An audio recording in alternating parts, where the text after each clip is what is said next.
On y est, encore une fois, notre campement au bord de la route. Et on est en train de s'équiper. On est arrivé à quelle heure, Romain? 5h. 5h du matin. Et là on s'apprête à grimper avec une corde en double épaisse, 7-7.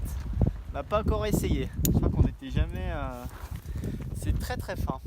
Alors il y a Romain qui est en train de sortir de la première longueur qui est en mode cheminée, comme on peut voir.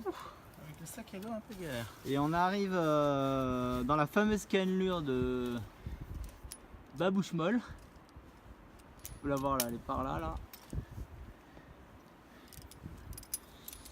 Et ben Romain il va nous attaquer ça, c'est lui qui a découvert cette petite voie avec une photo qui...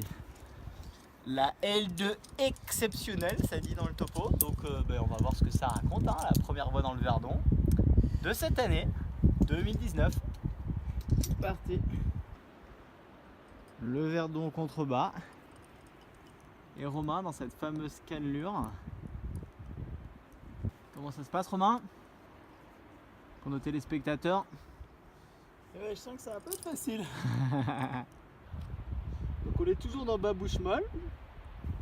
Romain en second. Pour faire un petit résumé de ce qui s'est passé avant, la fameuse cannelure, elle était pas simple du tout. Hein. On en a un petit peu chié d'ailleurs. Il a fallu serrer, c'était un espèce de crépi. Et ben quand on n'a pas l'habitude, c'est pas donné. Hein. Du coup j'étais pas trop en confiance dans cette deuxième longueur que j'ai ouverte. On va voir la suite. Alors Romain, cette voie? Ça va être très sympa, reprise un peu difficile, mal aux pieds, mais la perspective du petit repas en terrasse me donne des forces. Ouais, j'avoue que ça nous a fait accélérer dans le toit. Il y a un petit toit pour finir. Et ben Babouche-Molle, et ben c'est pas pour les tapettes, hein. Faut quand même un petit peu envoyer. Hein. Ça, il faut avoir, on va dire, une petite marge dans le 6B+. Hein. Donc vaut mieux grimper dans le 7 pour que ça puisse passer jusqu'en haut. Hein. Et surtout être pas trop mauvais en dalle. Voilà, et pas trop mauvais en balle. Hein. Faut faire confiance à ses placements. Et écoute, c'est fait. Et on n'a peut-être pas vocation à le refaire un jour. Pas comme le mec qui est en bas, qui a dit ouais je l'ai fait avant, je vais le refaire et qui est toujours pas sorti.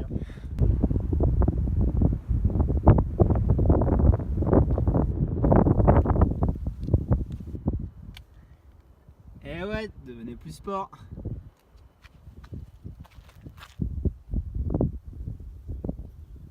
Finalement, on s'est fait un petit rappel de 100 mètres, 150 même. Et puis on a décidé d'aller dans Gueule d'Amour, qui est juste là, avec une sortie assez costaud. Et puis normalement on devrait être dans un boyau au milieu, à voir. Il paraît que c'est unique, il y a ceux qui ont fait Gueule d'Amour et ceux qui n'ont pas fait Gueule d'Amour dans le Verdon. Et nous on veut être dans la catégorie de ceux qui ont fait Gueule d'Amour. Donc on va voir ce que ça raconte. Hein. Ça n'a pas l'air donné. C'est classe, hein? Et elle est pas mal cette voie, hein. Je sais pas si t'as regardé un peu les pas, mais... Pas trop regardé, non? Alors là, on est dans Gueule d'Amour. Donc on est dans le Verdon, hein, ne vous y trompez pas, hein, c'est pas de la spéléo. Et la voie là, elle part... Bah on est dans le noir quoi, il faut la frontale. C'est le départ. Romain qui est dans l'antre. Et ben c'est une belle bataille. Hein. Je sais d'ailleurs même pas par où on va passer, je sais même pas si c'est dans ce trou là. On s'est trompé. On a fait une réchappe. On était trop au fond. Et maintenant il y a Romain qui est en train d'attaquer la cheminée. Hein. Le point il est juste derrière toi. Hein. Oh oui.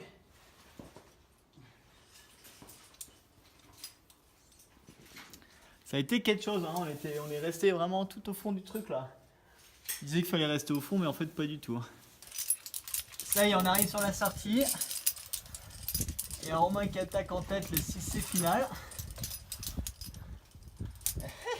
La petite colonnette, tout ce qu'il faut. Incroyable. Tout ce qu'il faut. Incroyable. Fais la tape dedans pour voir le bruit que ça fait encore. Un bruit incroyable. Voilà, et puis gueule d'amour qui est en bas. Ces fameuses prises jaunes téléphone à la salle, je me demandais où est-ce qu'on les avait trouvées pour arriver à les reproduire. Et en fait j'ai la réponse dans le Verdon, tu vois, c'est ça là. C'est exactement la même. Bam! Comme les jaunes. Alors aujourd'hui c'est dimanche et il y a des rafales à 45 km/h, donc on pensait faire ticket d'Angers, mais vu les rafales au niveau de la carrelle, on s'est dit on va pas se mettre une terreur, surtout qu'il a fait des petites gouttes. Donc on est parti un petit peu du côté des Malines, faire une petite voie sympathique, moderne. Il y a Romain là qui est dans le 6A+. Et il y a Romain qui est dans le rappel. En fil d'araignée. Ça n'a pas été facile de le gérer, hein. Avec le vent, les cordes sont emmêlées.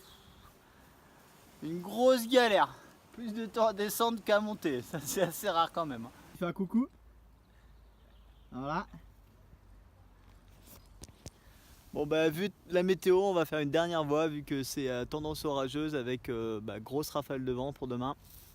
Donc voilà, près du lac de Sainte-Croix. Ça, ce sont les gouttes d'eau du Verdon. Et ça, c'est Romain qui part à l'assaut des fameux toits du haut là. On a quelques toits à passer si vous voyez ce que je veux dire. Mais on est quand même dans un magnifique décor.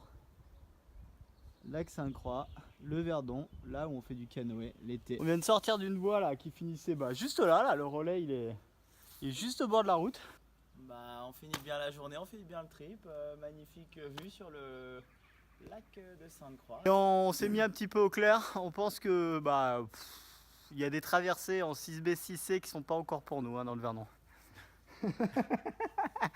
Autant on peut bourriner dans des pics du jour, mais autant il y a des traversées sur goutte d'eau, c'est compromis.